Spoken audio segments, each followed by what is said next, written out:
एक बिल्डिंग 200 साल तक बनती रही और आज भी तिरछी खड़ी है। और हैरानी की बात यह है कि इसे बने हुए पूरे 800 साल हो चुके हैं। यही है मशहूर लीनिंग टावर ऑफ पिज़ा। ये बनी कैसे और गिरती क्यों नहीं है?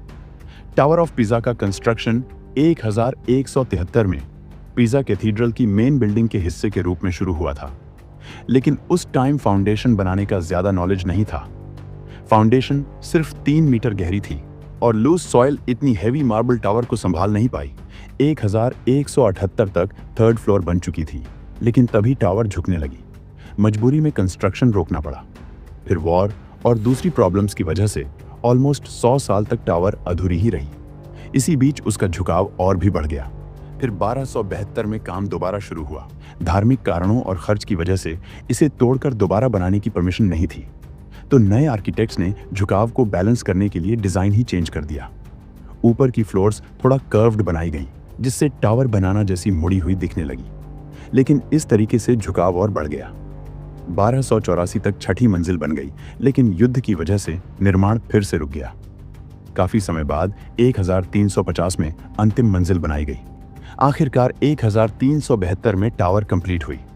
उस समय इसकी ऊंचाई करीब 56 मीटर और झुकाव 1.6 डिग्री था। लेकिन 1934 में झुकाव बढ़कर 4.5 डिग्री तक पहुंच गया। इटली के रूलर मुसोलिनी को लगा कि इससे देश की इमेज खराब हो रही है, तो उसने टावर के नॉर्थ हिस्से में सॉइल डलवाई। लेकिन रिजल्ट उल्टा निकला। साउथ हिस्सा और दब गया और झुकाव 5 डिग्री तक पहुंच गया। 1990 तक टावर 5.5 डिग्री तक झुक गई, जो बहुत खतरनाक था। तब इंजीनियर्स ने नॉर्थ साइड में 600 टन ईंटें रखी ताकि झुकाव कम हो सके। लेकिन ये तो बस शुरुआत थी। 1995 में इंजीनियर्स ने लिक्विड नाइट्रोजन डालकर फाउंडेशन को स्ट्रॉन्ग करने की कोशिश की, लेकिन फाउंडेशन और फैल गई और झुकाव और बढ़ गया। मजबूरी में 300 टन और ईंटें रखनी पड़ी। आखिरकार सॉल्यूशन मिला भूमिगत खुदाई से। इंजीनियर्स ने ग्राउंड में 41 गड्ढे खोदकर मिट्टी निकाली, जिससे टावर धीरे धीरे सीधी होने लगी। नॉर्थ साइड में कुएं खोदकर भूमिगत जल का स्तर भी संतुलित किया गया। लगभग 10 साल की मेहनत के बाद झुकाव घटकर 3.97 डिग्री रह गया।